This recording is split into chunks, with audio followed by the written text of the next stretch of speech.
The Narrative of A. Gordon Pym by Edgar Allan Poe. Chapter 11. We spent the remainder of the day in a condition of stupid lethargy, gazing after the retreating vessel until the darkness, hiding her from our sight, recalled us in some measure to our senses. The pangs of hunger and thirst then returned, absorbing all other cares and considerations. Nothing, however, could be done until the morning, and, securing ourselves as well as possible, we endeavored to snatch a little repose. In this I succeeded beyond my expectations, sleeping until my companions, who had not been so fortunate, aroused me at daybreak to renew our attempts at getting up provisions from the hall. It was now a dead calm, with the sea as smooth as I have ever known it. The weather warm and pleasant. The brig was out of sight. We commenced our operations by wrenching off, with some trouble, another of the forechains, and having fastened both to Peter's feet, he again made an endeavour to reach the door of the storeroom, thinking it possible that he might be able to force it open, provided he could get at it in sufficient time. And this he hoped to do, as the hulk lay much more steadily than before. He succeeded very quickly in reaching the door, when, loosening one of the chains from his ankle, he made every exertion to force the passage with it, but in vain, the framework of the door being far more stronger than was anticipated. He was quite exhausted with his long stay under water, and it became absolutely necessary that some other one of us should take his place. For this service Parker immediately volunteered, but, after making 3 ineffectual efforts, found that he could never even succeed in getting near the door. The condition of Augustus's wounded arm rendered it useless for him to attempt going down, as he would be unable to force the room open should he reach it, and it accordingly now devolved upon me to exert myself for our common deliverance. Peters had left one of the chains in the passage, and I found upon plunging in that I had not sufficient balance to keep me firmly down. I determined, therefore, to attempt no more in my first effort than merely to recover the other chain. In groping along the floor of the passage for this, I felt a hard substance which I immediately grasped, not having time to ascertain what it was, but returning and ascending instantly to the surface. The prize proved to be a bottle, and our joy may be conceived when I say that it was found to be full of port wine. Giving thanks to God for this timely and cheering assistance, we immediately drew the cork with my penknife, and, each taking a moderate sup, felt the most indescribable comfort from the warmth, strength, and spirits with which it inspired us.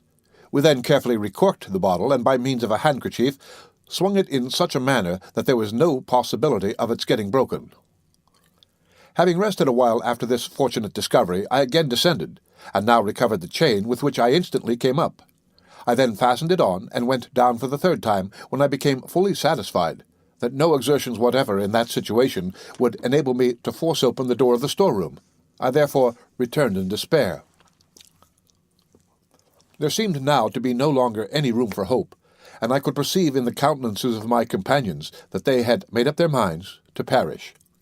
The wine had evidently produced in them a species of delirium which perhaps I had been prevented from feeling by the immersion I had undergone since drinking it. They talked incoherently, and about matters unconnected with our condition. Peters repeatedly asking me questions about Nantucket.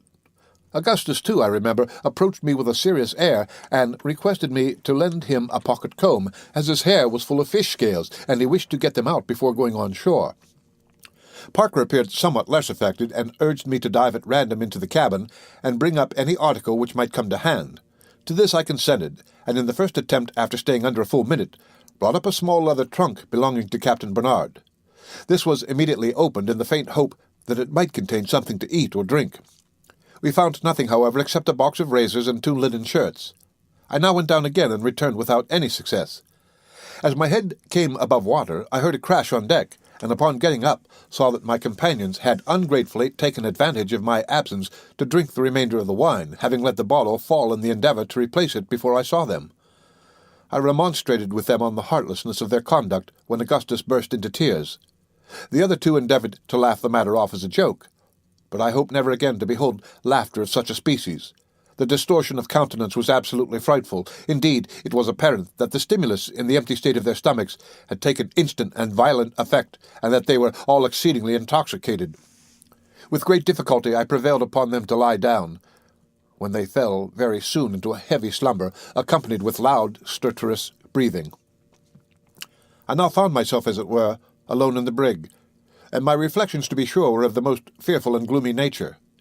No prospect offered itself to my view, but a lingering death by famine, or at the best, by being overwhelmed in the first gale which should spring up, for in our present exhausted condition we could have no hope of living through another. The gnawing hunger which I now experienced was nearly insupportable, and I felt myself capable of going to any lengths in order to appease it. With my knife I cut off a small portion of the leather trunk and endeavored to eat it, but found it utterly impossible to swallow a single morsel, although I fancied that some little alleviation of my suffering was obtained by chewing small pieces of it and spitting them out.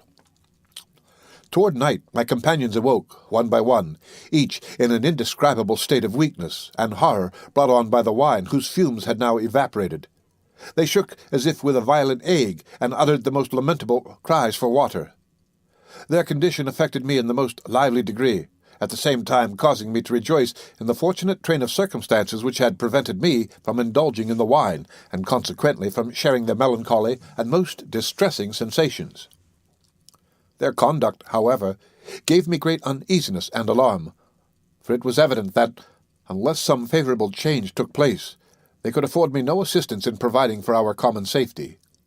I had not yet abandoned all idea of being able to get up something from below, but the attempt could not possibly be resumed until some one of them was sufficiently master of himself to aid me by holding the end of the rope while I went down.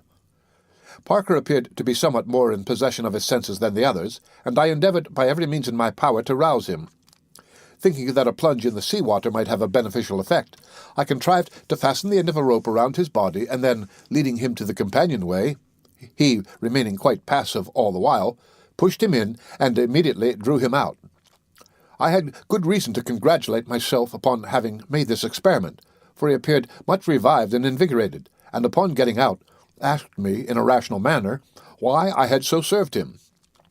Having explained my object, he expressed himself indebted to me, and said that he felt greatly better from the immersion, afterward conversing sensibly upon our situation. We then resolved to treat Augustus and Peters in the same way, which we immediately did, when they both experienced much benefit from the shock. The idea of sudden immersion had been suggested to me by reading in some medical work the good effect of the shower bath in the case where the patient was suffering from mania a potu. Finding that I could now trust my companions to hold the end of the rope, I again made 3 or 4 plunges into the cabin, although it was now quite dark, and a gentle but long swell from the northward rendered the hulk somewhat unsteady. In the course of these attempts, I succeeded in bringing up 2 case knives, a 3-gallon jug, empty, and a blanket, but nothing which could serve us for food. I continued my efforts after getting these articles until I was completely exhausted, but brought up nothing else. During the night, Parker and Peters occupied themselves by turns in the same manner, but nothing coming to hand, we now gave up this attempt in despair, concluding that we were exhausting ourselves in vain. We passed the remainder of this night in a state of the most intense mental and bodily anguish that can possibly be imagined. The morning of the 16th at length dawned, and we looked eagerly around the horizon for relief, but to no purpose. The sea was still smooth, with only a long swell from the northward as on yesterday.